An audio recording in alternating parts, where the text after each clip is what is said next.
ഏകദേശം കഴിഞ്ഞ 3 മാസമായിട്ട് അമേരിക്കയ്ക്ക്, അതായത് പ്രസിഡന്റ് ട്രംപ് ഇന്ത്യൻ പ്രധാനമന്ത്രിയെ വീണ്ടും അടുത്ത ഫ്രണ്ടാണ് എന്ന് പറഞ്ഞപ്പോൾ 3 മാസം നിശബ്ദനായിരുന്ന ഇന്ത്യൻ പ്രധാനമന്ത്രി നരേന്ദ്രമോദി പെട്ടെന്ന് ട്വിറ്ററിൽ കൂടെ റിയാക്ട് ചെയ്തു. ഇന്ത്യ അമേരിക്കൻ സ്ട്രാറ്റജിക് പാർട്ട്നേഴ്സാണ്, നല്ല ബന്ധമാണ്, മാടയാണ് കോടയാണ്. അപ്പോൾ ഇന്ത്യൻ മീഡിയ പെട്ടെന്ന് ട്രംപ് താഴെ പോയി. ട്രംപ് അടപടലം ഇന്ത്യയുടെ കാലിൽ പിടിച്ചു. ഇതാണ് ബേസിക്കലി ഇന്ത്യൻ മീഡിയയ്ക്കാണെങ്കിൽ അവർക്ക് ഈ ബേസിക്കലി ഈ കാര്യങ്ങളുടെ യാഥാർത്ഥ്യമൊക്കെ അറിയാം. പക്ഷെ എന്തുകൊണ്ടാണ്, ഇതാണ് അമേരിക്കൻ ഡിപ്ലോമസിയെ പറ്റി ആദ്യം പഠിക്കുക. നിങ്ങൾ അൺപ്രഡിക്റ്റബിൾ ആണവര്. ഇന്ന് എന്ത് പറയും, നാളെ വേറൊന്ന് പറയും, മറ്റന്നാൾ വേറൊന്ന് പറയും. അതാണ് അവന്റെ ഡിപ്ലോമസി. അവർക്ക് അവരുടെ കാര്യം എന്നല്ലാതെ ഒരാളുടെ കാര്യത്തോടും വലിയ താല്പര്യമൊന്നുമില്ല. അവര് ലോകത്തെ എല്ലാവരെയും കൂടെ നിർത്തുകയും ചെയ്യും. അതിനുള്ള സംഭവം അവരുടെ കയ്യിലുണ്ട്. അവരുടെ കയ്യിൽ പണമുണ്ട്, അവരുടെ കയ്യിൽ മിലിറ്ററി ഉണ്ട്, അവർക്ക് സ്വാധീനമുണ്ട്, അവർക്ക് ലോകത്തെല്ലായിടത്തും ബേസ് ഉണ്ട്.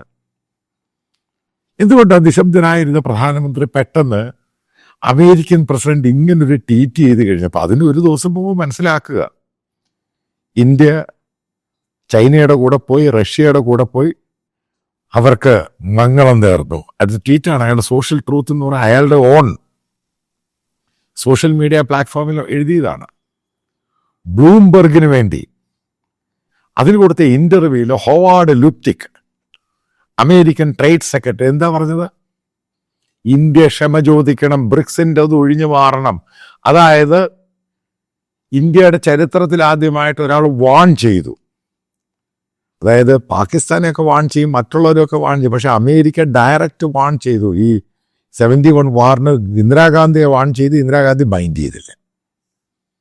എന്തുവാണ് ഹോവാർഡ് ലുപ്റ്റിക്ക് വാൺ ചെയ്തത് ഇന്ത്യയോട്? ഒന്നില്ലെങ്കിൽ അവിടെ, അല്ലെങ്കിൽ ഇവിടെ. Either you are there or here, in between വേണ്ട, ഗെയിം ഒന്നും കളിക്കണ്ട. ഈ പറയുന്ന ബ്രിക്സിനെ വിട്ടിങ്ങി വന്നേര്, ഞങ്ങളുടെ കൂടെ നിൽക്ക്, അപ്പോളജി ചെയ്യണം. ഇന്ത്യയുടെ ഏതെങ്കിലും വിദേശകാര്യ വക്താവിന്റെ കാര്യമല്ല ചോദിക്കുന്നേ. ക്യാബിനറ്റ് മന്ത്രിമാര് ഇതിനെതിരെ പ്രതികരിച്ചോ ഇല്ലയോ? അപ്പൊ ചോദിക്കും, അതിന്റെ ആവശ്യം, പ്രതികരിക്കണം. എന്തുകൊണ്ടാണ് പ്രതികരിക്കാതിരുന്നത് അറിയോ? ബേസിക്കലി അതായത് സിമ്പിളായിട്ടൊരു കാര്യം ഞാൻ പറയാം, നിങ്ങൾക്ക് മനസ്സിലാകുന്ന രീതിയിൽ.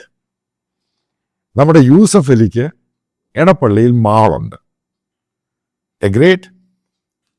അതിൻ്റെ അപ്പുറത്ത് മാള് വരുന്നതിന് മുമ്പ് ആ എടപ്പള്ളി ആ റോഡില് അവിടെ കച്ചവടമൊക്കെ ചെറിയ ഒരു മുറുക്കാൻ കച്ചവടമുണ്ട്, ചെറിയ ഉണക്കമീനുണ്ട്, പച്ചക്കറിയുണ്ട്, ചെറിയ കച്ചവടം നടത്തിക്കൊണ്ടിരുന്ന മമ്മദ്. അയാളുടെ കച്ചവടം ഈ യൂസഫ് അലിയുടെ മോള് വരുന്ന സമയത്ത് മമ്മദ് പറഞ്ഞ് യൂസഫ് അലിയുടെ കട കൂട്ടും. ഇതാണ് സംഭവം. ഇത് കമ്പയർ ചെയ്താൽ മതി ഇന്ത്യ അമേരിക്കയായിട്ട്. ഞാൻ സിമ്പിളായിട്ട് ഇത് പറഞ്ഞത്. അത് ഈ പറയുന്ന ഉണക്ക യൂട്യൂബർമാർക്ക് സാറ്റലൈറ്റ് ചാനലിലും മനസ്സിലാവുന്നില്ല. ഇതാണ് അതിൻ്റെ കാര്യം. അതുകൊണ്ടാണ് ഇന്ത്യയുടെ ക്യാബിനറ്റ് മന്ത്രിമാര് ഇന്ത്യൻ പ്രധാനമന്ത്രിയോ അമേരിക്കയുമായിട്ട് ബന്ധപ്പെട്ട് ട്രംപുമായിട്ടോ അമേരിക്കയുടെ സ്റ്റേറ്റ് സെക്രട്ടറിമാർ എന്തെങ്കിലും പറഞ്ഞ നിശബ്ദമായിട്ടിരിക്കുന്നത്. പീറ്റർ നെവരാരോ അമേരിക്കൻ പ്രസിഡന്റിന്റെ അഡ്വൈസറാണ്. അയാൾ ഒരു സ്റ്റേറ്റ്മെന്റ് കൊടുത്തു, ഇന്ത്യയിലെ ബ്രാഹ്മിൻസ് ആണ് ഈ പണം, അതായത് റഷ്യയുമായിട്ടുള്ള ബിസിനസ്സിൽ ഉണ്ടാക്കുന്നത്. ഒരു എക്സ്റ്റേണൽ അഫയേഴ്സിന്റെ ഒരു ഓഫീസറല്ല പറയേണ്ടത്. ഇന്ത്യയുടെ ക്യാബിനറ്റ് റാങ്കുള്ള സീനിയർ ആയിട്ടുള്ള ആൾക്കാരാണ് പ്രതികരിക്കേണ്ടത്. കാരണം അത്ര സീനിയറാണ് അയാൾ. അത് ലോകത്തെല്ലാ മീഡിയയിലും പോയിട്ടുണ്ട്. ഇന്ത്യൻ പ്രധാനമന്ത്രി പറയുന്ന ലോക മീഡിയയിൽ പോകാറില്ല. എന്താ കാര്യം? അത് നമ്മളുണ്ടാക്കിയ വൃത്തികെട്ടൊരു ബന്ധമുണ്ട് മീഡിയയുമായിട്ട്. പക്ഷെ ഇപ്പോഴ് ഈ ട്രംപിനെ എതിർക്കുന്നതാണ് ബേസിക്കലി ഗ്ലോബൽ മീഡിയയുടെ ഒരു പ്ലാറ്റ്ഫോം. അവര് പോലും ഇന്ത്യൻ പ്രധാനമന്ത്രിയെ വെറുക്കുന്നു. അതുണ്ടാക്കി വെച്ചതല്ല ഈ പറയുന്ന ഗവൺമെന്റ്. നേരത്തെ ഇതേ പത്രങ്ങൾ തന്നെയാണ് ഇന്ത്യൻ ഗവൺമെന്റിനെ ഏറ്റവും വലിയ സംഭവമാക്കി മാറ്റി മോദിയെ സ്റ്റാർ ആക്കിയത്. അവർ തന്നെയാണ് ഇപ്പം മോദിയെ താഴ്ത്തി കെട്ടുന്നത്. ഈ ചൈനീസ് വിസിറ്റുമായിട്ട് ബന്ധപ്പെട്ട് പുടിനെ പോയി കണ്ടത് ഗ്ലോബൽ മീഡിയ വളരെ മോശമായിട്ടാണ് മോദിക്കെതിരെ ഒപ്പീനിയൻ മേക്കേഴ്സ് എഴുതിയിരിക്കുന്നത്. അതിനകത്ത് ചൈനയുടെ ബന്ധപ്പെട്ട ലോബിയിസ്റ്റുകൾ ഇന്ത്യൻ ചാനലിൽ വന്ന് എന്തൊക്കെയോ പറയുന്നു. ഇതാണ് യാഥാർത്ഥ്യം. ചൈനയുടെ ഗെയിം ഒന്നും നിങ്ങൾക്ക് മനസ്സിലാവുന്നില്ല. വല്ലാത്ത ഗെയിം കളിക്കും. തിരിച്ചിങ്ങോട്ട് വരാം.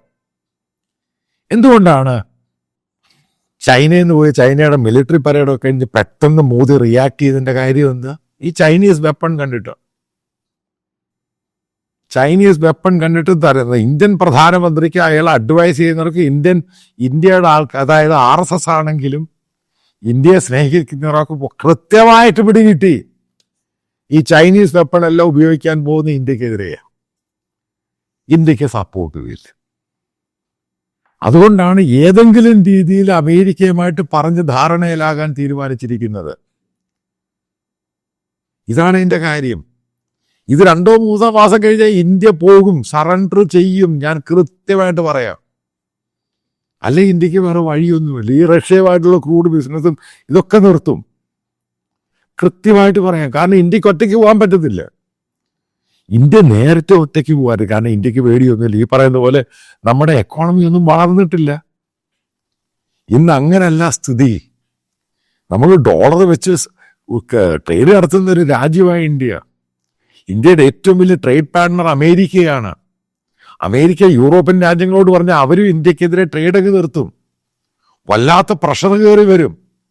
ഈ ജപ്പാൻ സന്ദർശനം, കൊറിയ സന്ദർശനം, ഇതൊന്നും കാര്യമൊന്നുമില്ല. ഇവരുടെ ഒക്കെ ഗോഡ് ഫാദർ എന്ന് പറഞ്ഞ അമേരിക്ക. ഇപ്പം ഞാനൊരു കാര്യം പറയും, ഇന്ത്യക്ക് ഇപ്പോഴും വരാൻ പോകുന്ന 20-25 വർഷം ഇന്ത്യക്കൊരു ഗോഡ് ഫാദർ വേണം. ഒരു പ്രശ്നം ലോകത്ത് എവിടെയെങ്കിലും ഉണ്ടായിക്കഴിഞ്ഞാൽ അത് പല രീതിയിൽ ഇന്ത്യക്ക് അനുകൂലമായിട്ട് സ്റ്റാൻഡ് എടുക്കാൻ ഒരു രാജ്യം വേണം. അപ്പം അമേരിക്ക എന്ന് പറയുന്ന ഒരു രാജ്യം തന്നെ വേണം. അല്ല ചെറിയൊരു യൂറോപ്യൻ രാജ്യങ്ങളൊന്നും പറഞ്ഞ ഈ പറയുന്ന രാജ്യങ്ങളൊന്നും കേൾക്കില്ല. അതതിൻ്റെ അമേരിക്കൻ ജിയോ പൊളിറ്റിക്സിൽ അതിന് ഏറ്റവും കൂടുതൽ പ്രാധാന്യം ഉണ്ടാകുന്നതിൻ്റെ കാര്യം അതാ. നിങ്ങളിപ്പോൾ ഒരു ഇൻ്റർനാഷണൽ ഡേ എടുത്തു കഴിഞ്ഞാൽ അതിനകത്ത് അമേരിക്കൻ പൊളിറ്റിക്സും അമേരിക്കൻ ജിയോ പൊളിറ്റിക്സിനും പ്രത്യേക വിഭാഗമാണ്. അതാണ് ഏറ്റവും കൂടുതൽ പ്രാധാന്യം കൊടുക്കുന്നത്.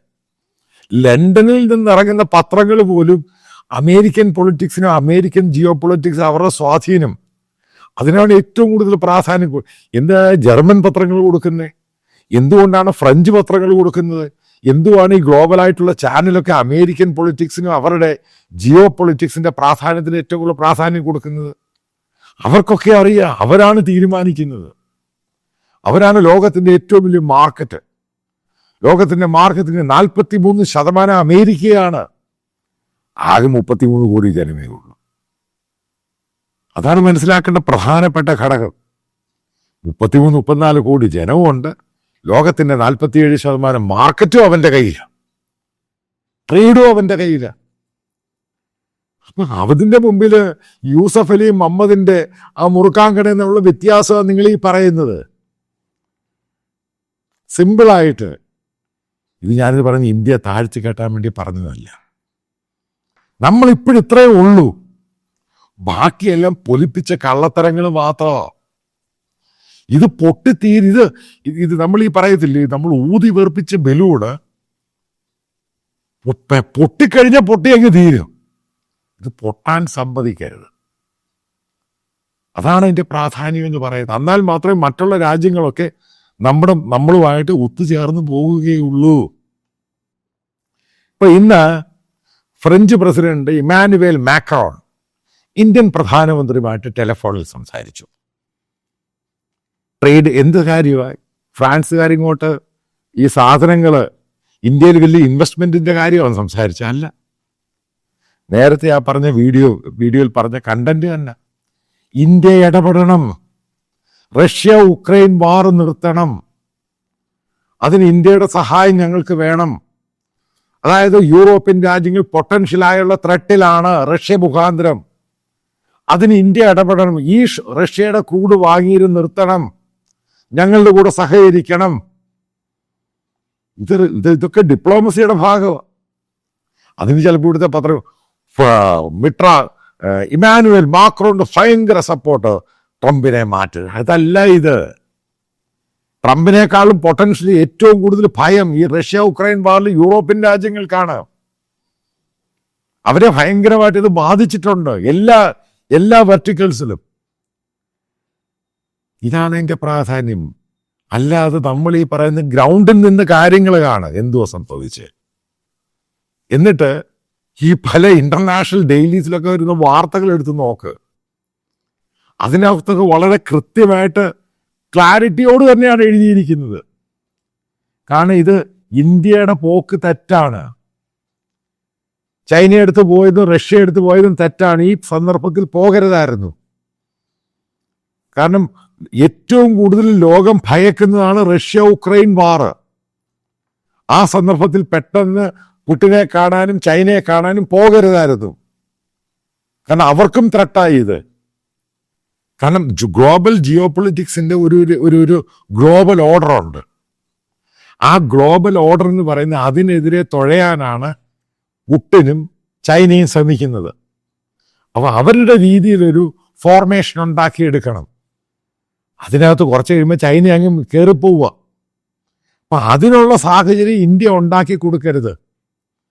ചൈനയ്ക്ക് എന്ത് പുല്ലാ പോകുന്നത്? ഏറ്റവും കൂടുതൽ ലോകത്തെ വിവിധ രാജ്യങ്ങളിൽ ജോലി ചെയ്യുന്നതും ഇന്ത്യക്കാരാണ്.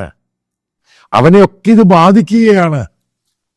അതായത് ഇന്ത്യ US റിലേഷൻഷിപ്പ് എന്ന് പറയുന്നത് ആ അമേരിക്ക ഇന്ത്യയായിട്ട് റിലേഷൻഷിപ്പ് മാത്രമൊന്നുമല്ല. അവരുമായിട്ടുള്ള അലയൻസ് പാർട്ട്നേഴ്സും നാറ്റോ രാജ്യങ്ങളും വെസ്റ്റേൺ കൺട്രീസും അവരുമായിട്ട് പോലും ഇത് ബാധിക്കും. ഇതാണ് ഞാൻ ഡേ വൺ ഓൺവേർഡ്സ് പറയുന്നത്. നമ്മൾ ഈ ചെറിയ രീതിയിൽ ഇത് നോക്കരുത്. ഇത് ഗ്ലോബൽ ഓർഡറിന്റെ ഭാഗമാണ്. റഷ്യ ഉക്രൈൻ വാറിൻ്റെ അകത്തൊരു പ്രോപ്പർ സൊല്യൂഷൻ ഉണ്ടാക്കണം. അതിനകത്ത് ഈ രാജ്യങ്ങൾ ഏതറ്റം വരെയും പോകും. അവർക്കതിനകത്ത് ഇന്ത്യയോ മോദിയോ ഒന്നും ഘടകമല്ല. ഒരു കാര്യം കൂടെ പറയാം. ഈ ഓപ്പറേഷൻ സിന്ദൂറിന് ശേഷം എൻ്റെയും നിങ്ങളുടെയും പ്രധാനമന്ത്രി അദ്ദേഹത്തിൻ്റെ ബോഡി ലാംഗ്വേജിൽ വന്ന മാറ്റം ശ്രദ്ധിച്ചിട്ടുണ്ടോ? Complete down. സിന്ദൂർ കഴിഞ്ഞു, അമേരിക്കൻ ഇഷ്യൂ വന്നു, ടാരിഫ് വന്നു.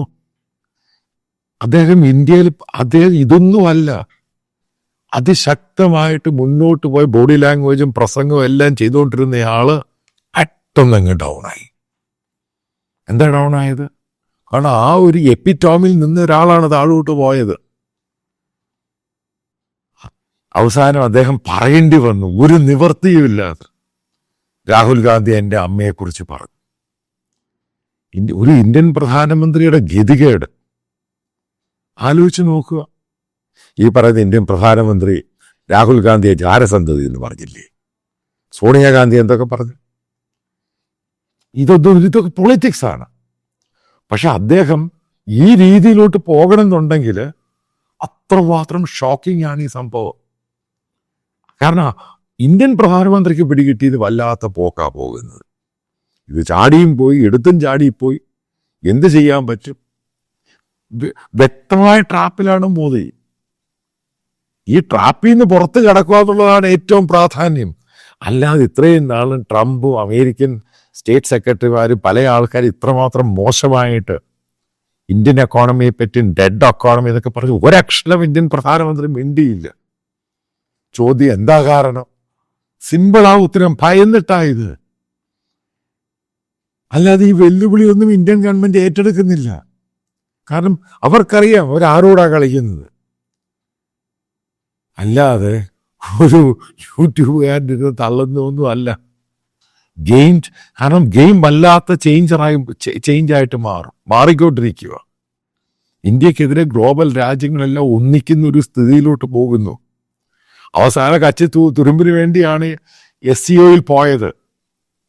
അവിടെ ചെന്ന് അവിടുത്തെ എല്ലാം കൊണ്ട് കഴിഞ്ഞ് പേടിച്ച് പുള്ളി തിരിച്ചിങ്ങ് പോകും. സിമ്പിളായിട്ട് പറഞ്ഞു. അത് കഴിഞ്ഞ് അവൻ്റെ മിലിറ്ററി എക്യുപ്മെന്റ്സ് കഴിയുമ്പോൾ പുള്ളി നിശബ്ദരുമാണ്. ഇത് ഉണ്ടായ സംഭവമാണ്. ഇത് എനിക്ക് ദുഃഖമുണ്ട്. ഇന്ത്യൻ പ്രധാനമന്ത്രി ഇത്രമാത്രം ഫോളിങ് ഒരിക്കലും പാടില്ല. എൻ്റെ പ്രധാനമന്ത്രിയല്ലേ ഈ രീതിയിൽ പോകുന്നത്. നമ്മുടെ പ്രധാനമന്ത്രിയല്ലേ ഈ പോകുന്നത്. അപ്പം ഇവിടെ ഇപ്പോഴാണ് ഈ ഒപ്പോസിഷൻ കയറി വന്നിരിക്കുന്നത്. ഡൊമസ്റ്റിക്കൽ പ്രശ്നം, ഇന്ത്യയിൽ പ്രശ്നം, വോട്ട് ചോരി പ്രശ്നം, BJP എന്ന് പറയുന്ന പൊളിറ്റിക്കൽ പാർട്ടി താപ്പോട്ട് പോകുന്നു, ബീഹാറിൽ കാണുന്ന റിഫ്ലക്ഷൻ, ഗ്ലോബലായിട്ട് ഉണ്ടാകുന്ന അടി. ഏതായാലും ഇന്ത്യൻ പ്രധാനമന്ത്രി നല്ലൊരു കണിയാരെ പോയി കാണേണ്ട ആവശ്യമുണ്ട്. അയാളുടെ സമയം ശരിയല്ല. തൊടുന്ന എല്ലാ അബദ്ധങ്ങളും അബദ്ധമായിട്ട് പോയിക്കൊണ്ടിരിക്കുക. ഇതിന് കാലേ കൂട്ടിയൊരു പൂജയൊക്കെ ചെയ്ത് മുന്നോട്ട് പോകേണ്ട സമയം അതിക്രമിച്ചിരിക്കുന്നു. കാരണം ഇതൊന്നും കൈപ്പിടിയിൽ ഒതുങ്ങുന്ന കാര്യമൊന്നുമല്ല.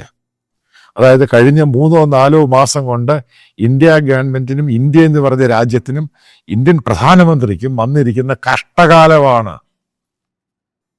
ആ കഷ്ടകാലമാണ്. അതിനൊരു പ്രതിവിധിയാണ് ഉണ്ടാക്കിയെടുക്കേണ്ടത്.